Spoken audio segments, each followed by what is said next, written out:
everybody, welcome back to Gabbard Outdoors. I'm Molly. I'm Jake. And today we're going to be talking about all the results from the tournaments in April.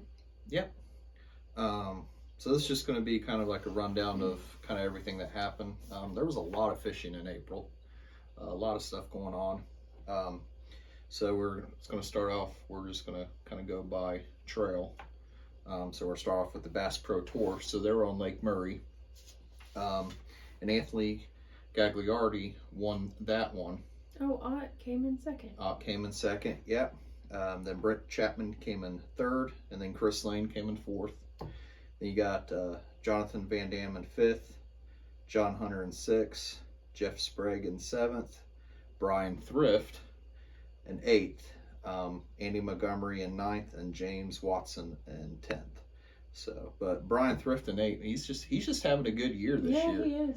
With winning the Red Crest. I like him.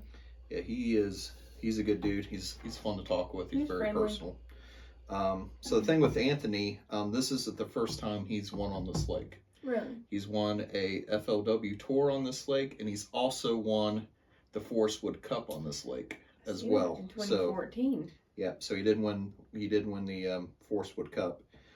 So with this, okay, so kind of what was going on with him is, so he was fishing up shallow. Right.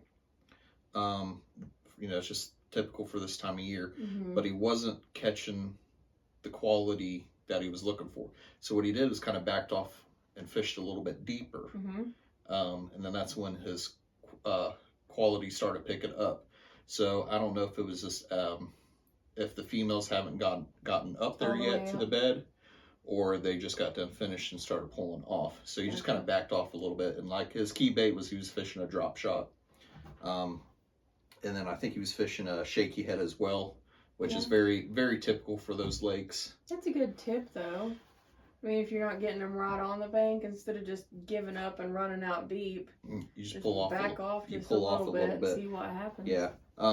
He was, of course, he started the day out, fishing just like everybody else with a jerk bait, like a soft jerk bait, which is kind of like a fluke style, A swim bait. and a swim bait. Those were kind of his keys, and he just wasn't really getting the fish that he wanted, and so he just went to his all about drop making shot. adjustments. Yep. Making adjustments. Yeah, so he just kind of pulled off a little bit deeper, and that's where he started getting the quality. And then also the Bass Pro Tour had their General Tires heavy hitters, which this is kind of a cool setup of how this tournament goes. So much money.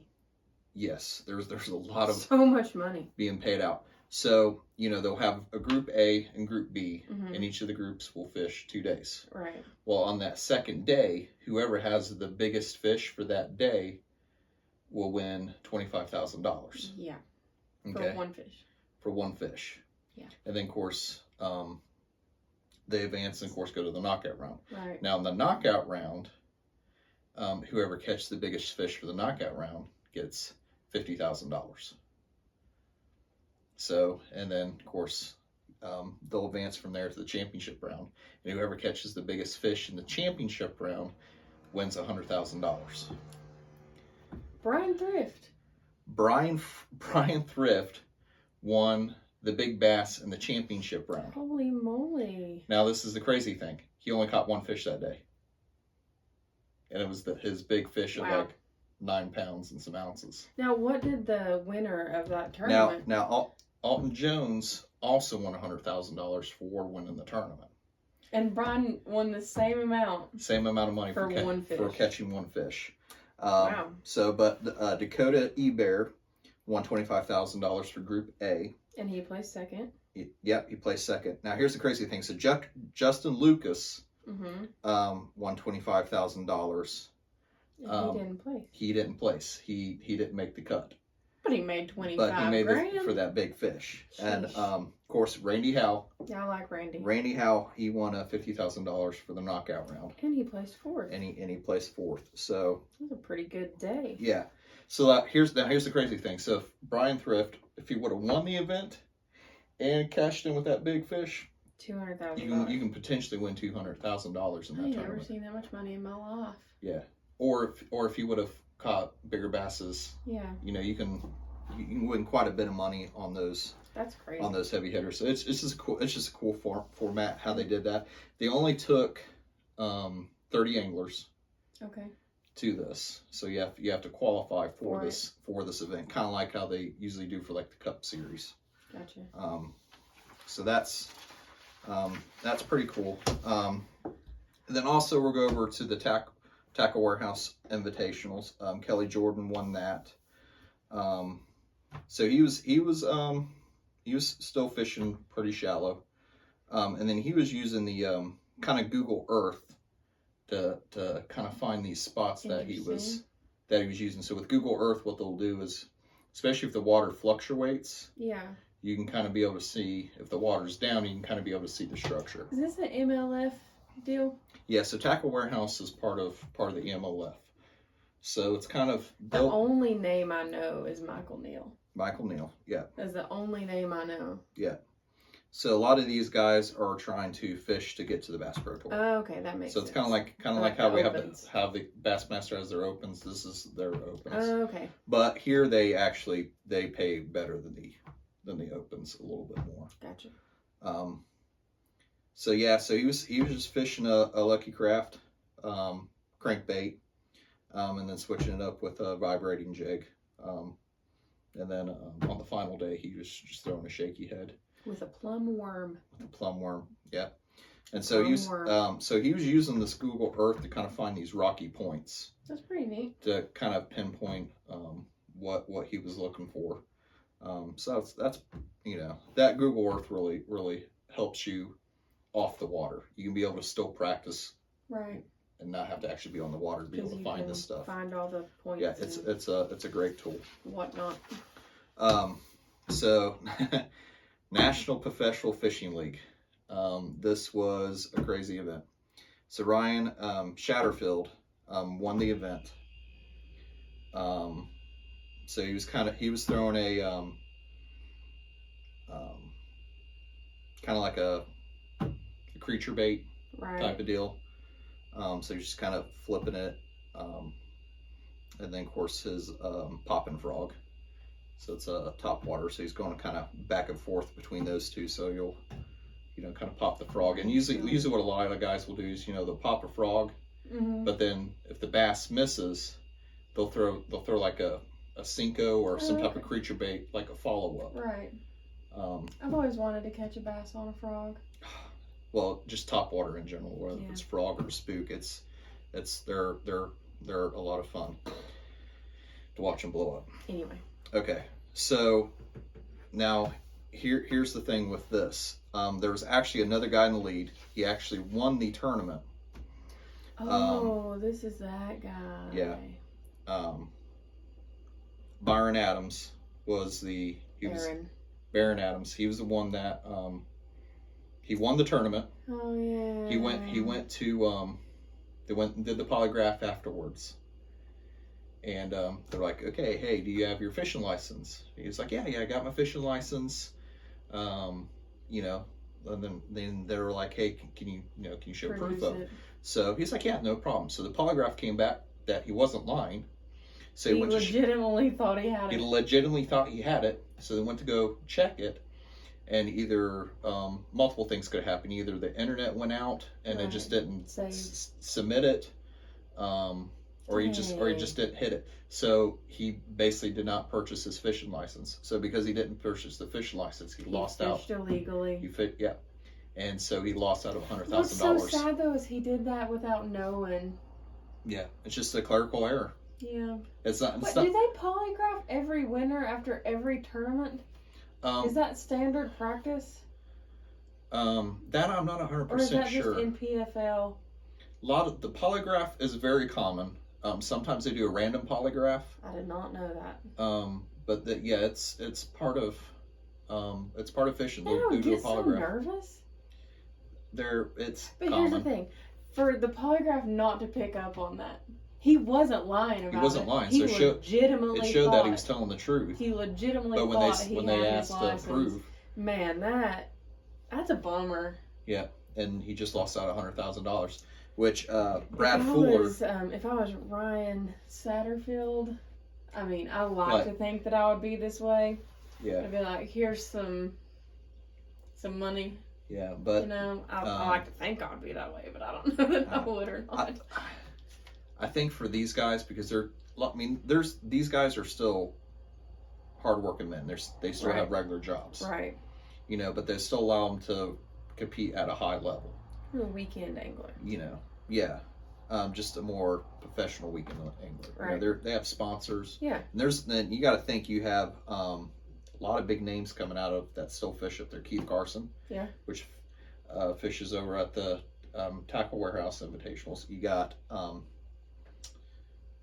John Cox from Florida. He does fish NPFL. He's fishing NPFL. Is that John Cox or the other John Cox? It's both of them are fishing over there. Okay, because there's two. Yeah, there's two of them. So you got two John Cox over there. And then you also have Patrick Walters.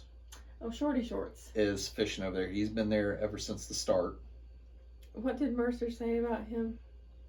Like, his shorts were scary short or something like that? He wears very that short. 5-inch inseam. Yeah, very short shorts. Not what we're here to talk about today.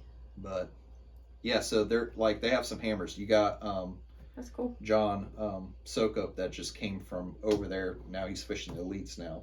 So, like, all these people 1 through 10, were they actually 2 through 11? Yeah. And then they just bumped up. Yeah. Good for Sheldon Collins, number 10. Mm-hmm. Bumped him in the top 10. Now with the NPFL, everybody fishes every day. There's no cuts. So if you're in 20th and everybody above you has a bad day, then you can can potentially move up. That's pretty neat. And cash a bigger check. Yeah. So because they're only fishing 3 days, so everybody fishes 3 days. That's pretty cool. And they got some hammers this year. I don't know if they didn't have a lot of people come back, but the people who are there are they're good. Well, that's good. Which Todd, that came in 5th. Yeah. He's right here in Tennessee. He's over there, kind of Morristown, kind of White Pine Marine area out through there. So he's kind of right here in our backyard, and he's good. Which he usually goes out there to the that fishing expo, East Tennessee Fishing Show. Oh yeah. In Knoxville, because they have the Pulse Lure booth out there, which Matt Airy and Brian New both are sponsored by them and work with them. But yeah, he's right here in our own backyard. So that's a little bit about the NPFL. Now is that Luke Duncan? Ain't he involved? Yeah, so Luke is their MC, or not their MC over there. He's their kind of in the studio, doing the broadcasts and stuff like that. I keep trying to open up with Biloxi Blues and Jacob won't let me. So next one is we're Bassmaster Elite. They're on Lake Murray. I know these names. You know these names. So here's the bad thing. So you have the Bass Pro Tour, which was just there, and then you have the Bass Elites there as well, which you have some fishermen who are fishing both, like Heath Poche. Right. He got disqualified from fishing the Bassmaster Elite event because they stacked each other. Yeah, he told Bass at the beginning of the year. Yeah. He said, I will not be able to fish Lake Murray because there's a conflict. And he was fishing Lake Murray with MLF during the off-limits period for bass. So they knew that was going to happen. Yeah. And it's just a shame, though, because I wish they could work together on their scheduling so that wouldn't happen. Yeah. And it's very bad in the college arena of just stacking stuff. Yeah. And it makes it hard. So it'd be great if they would kind of work with each other a little more. So Keith is a good fisherman. I hate to see him knocked out of stuff just because of a technicality, but I mean, he knew it was going to happen, so it's not like he was surprised by it. Yeah. All right. So so this one's on Lake Murray. Drew Benton won that event.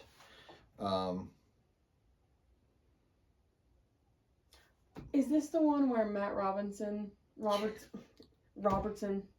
was leading, and he was kicking tail, and then just all of a sudden, dropped down the like 20th or something. Yeah, it was like 25th or even lower. Because Scott... And he was leading. He was leading. Yeah, it was like 25th or 26th place, I think he ended up. He had a good time either way. So here's the crazy thing about this season. Mm-hmm. That it's been like that all season. You'll have like, because that happened with Scott. Yeah. Huge bag on day one on Okeechobee. Right.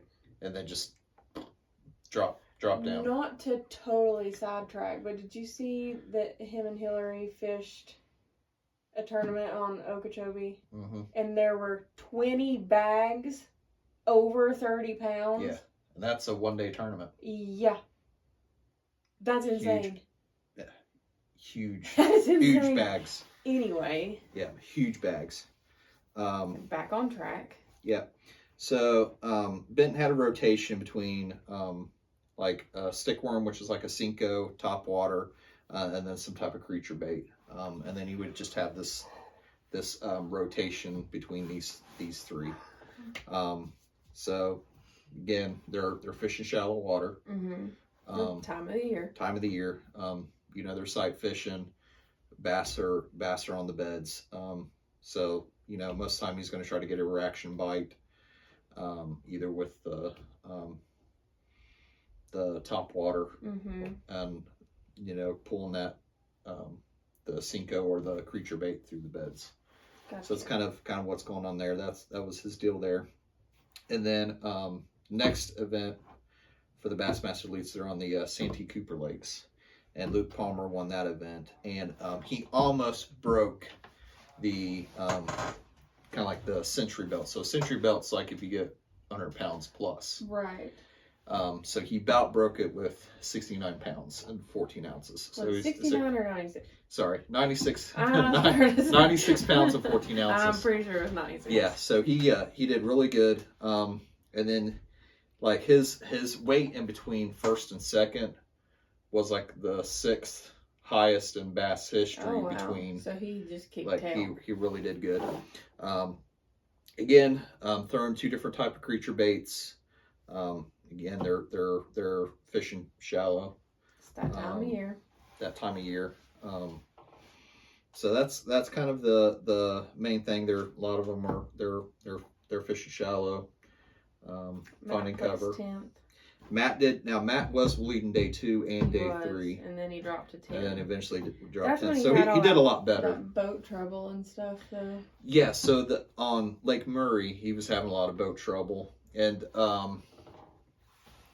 so what's that guy's name? Jake. He's one of the camera guys, and he happened to be with Matt on one of the days, and so like, they'll be sitting there riding along, and then they would hit a wave, and everything would go out. So there was something just short circuiting in their boat. Probably a little bit of redneckery in the wiring. Well, it came down to something with the fuse. So what happened is, when they hit a wave, it would kind of lose connection. Right. And then when it hit another wave, just like they get connection again. So but they got him working again, and then. Well, that's good. I'm glad it worked out for him. He did a lot better in that next tournament. Then we'll switch over to the Bassmaster Open Series there. Ben Milliken I've been hearing his name a lot. Yeah, so he got his start on YouTube. So he's kind of like a YouTube star. Said, hey, quit my job. I'm just going to go on this fishing journey, and started his YouTube. Yeah. So what were you going to say? Oh, he's in a commercial. Yeah. That's how I first heard his name. Was it a Toro commercial? Not Toro. Orkin. Whatever. We might get it out at some point. The Orkin, where they're like, I thought I told you to hire a pro. And they're like, he is a pro, but he's a pro fisherman, not a professional pest control person. Yeah. And I asked Jacob, I said, who is Ben Milliken? Because I've never heard of him a day in my life. And now all of a sudden I hear his name like every 5 minutes. Yeah, he's just in the YouTube world. He's just known for catching big fish. Right. 10 plus pounders. This guy can flat out catch them. Now the cool thing about his story is, he tournament fished before, so he's not like these YouTubers that go out and just catch all these. He's tournament fished before, not at like this level. And he waited. He wanted to just gain more experience, more skills, really hone on his technique. Probably before he jump into this. Because a lot of the YouTube guys, they think, oh well, I've got a lot of followers, I'll do fine. Yeah. But followers does not equal fish. Well, and you've got to catch fish. So, and here's the thing: these guys, they'll catch fish, but when you're in a tournament setting and you got a time clock, you got all these other boats. It's different than just fun fishing all day with a GoPro on your chest. Yeah, and a lot of these guys will go out during the week when there's nobody on the water. Right. You got to think these guys have 200 plus boats on the water, so they're trying to pressure. There's so much pressure on these lakes.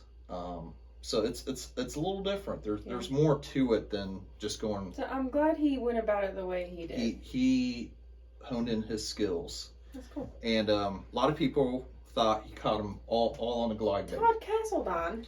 Yeah, Todd Castledine came in 8th. Wait just a minute.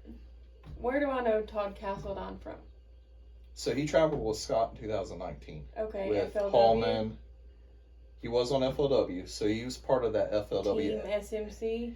Yeah, so he was part of that exodus when everything got bought out. And they all came over to B.A.S.S. So that he was fishing Bass Did Master he not Opens. qualify for the elites? Mm-mm. Oh! So out of the original 4, you have Upshaw. You had Upshaw, Scott, Hallman. Matt Airy? No, you had Upshaw, Hallman, Castledine, and Scott. You had the 4. So out of the 4 that made it out of that group, it's been Hallman and Scott. And it took Hallman a bit. Where did Andrew Upshaw go? He's still fishing. Where?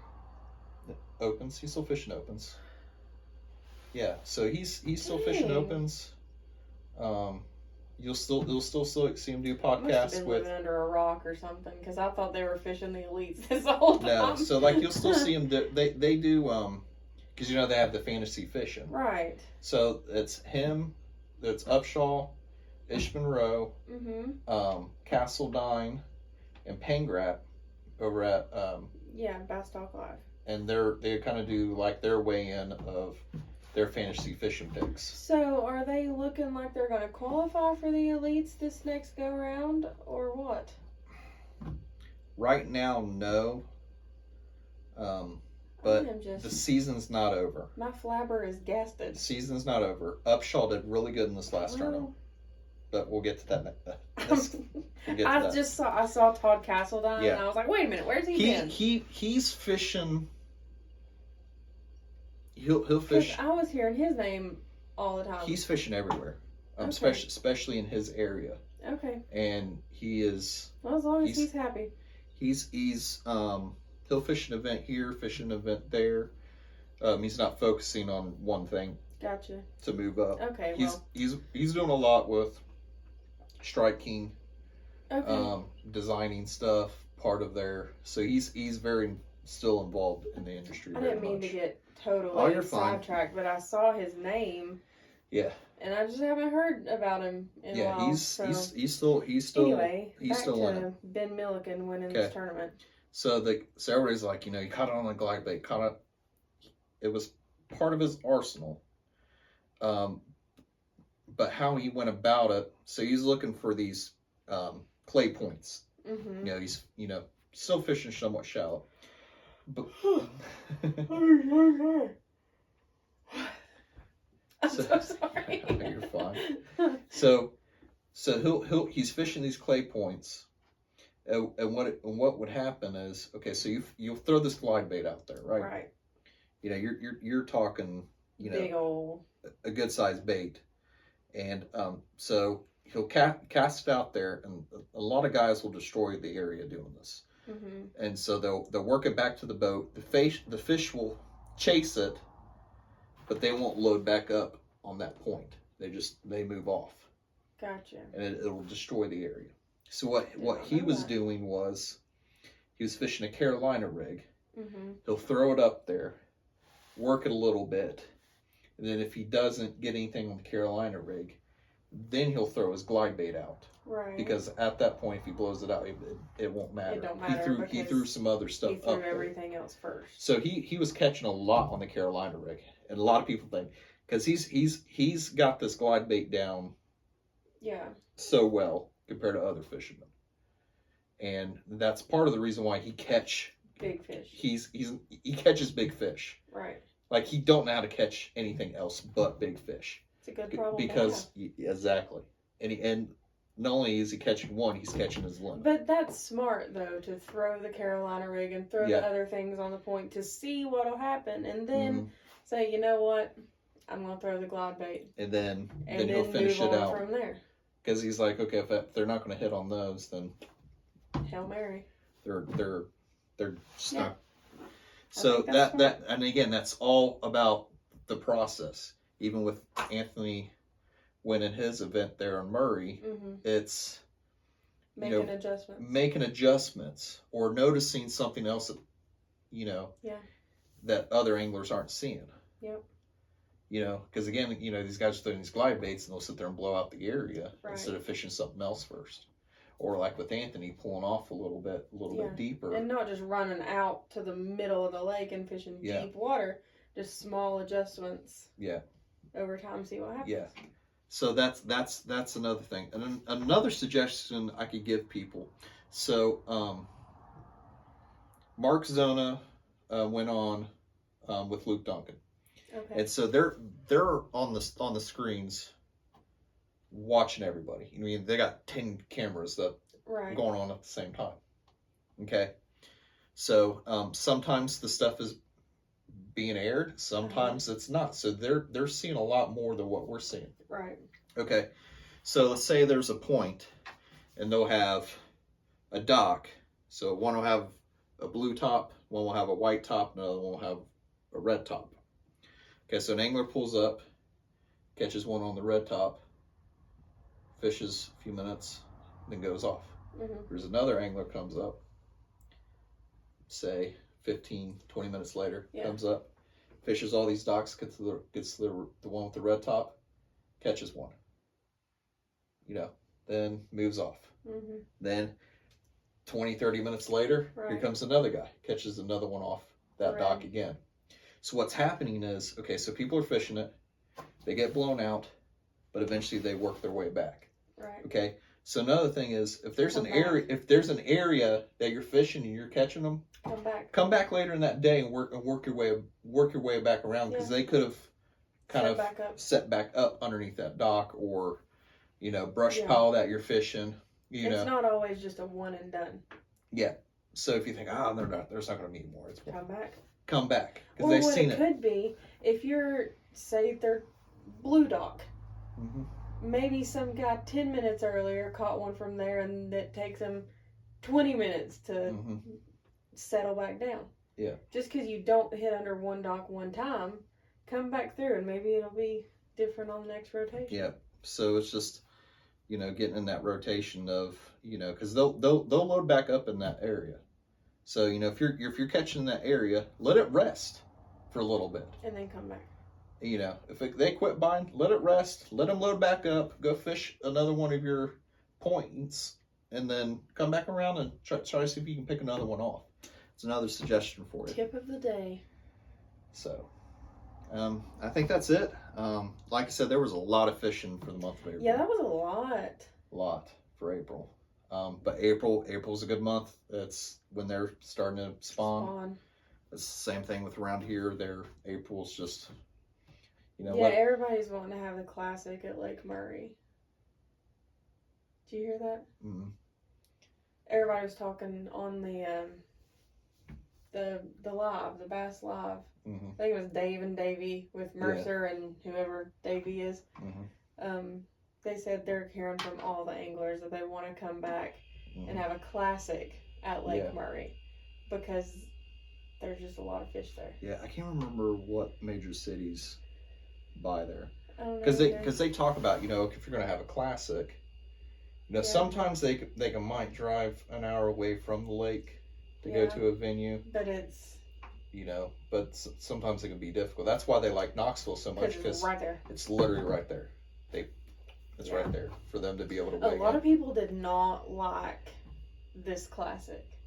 There's been a lot of naysayers in the Facebook comments. But if you watched it in 19, there was a lot of good bags that were caught in 19. Yeah. It was just, I don't know if it's just it was tough. The water flow. Yeah, it was just tough. But you know, because even with Gussie, you know, he didn't catch 5 every day. You know, he only brought in 2 that last day. But here's the thing: it was fun to watch. It was. You know, suspenseful. It was very suspenseful. You know. But people want to see fish after fish after fish after fish. Sometimes you need a good nail biter. Yeah. Sometimes. Yeah. Well, it's like in any other sport, whether it's the World Series or the Super Bowl, you're going against the best team. And it's going to be difficult. It's a championship. It's got to be difficult. It can't just be, whoo, you know, it's got to be difficult. Well, and it was this year. I took us right down a rabbit trail, didn't I? That's fun. Didn't I? Yep. But anyway. Close us out. All right, well, we'll catch you next time. Thanks for watching. Yep, don't forget to subscribe, hit that like button, leave a comment, and share. Rumble. Watch on Rumble. Yeah, watch on Rumble. Watch the ads. All right. Anyway. Catch you guys next time.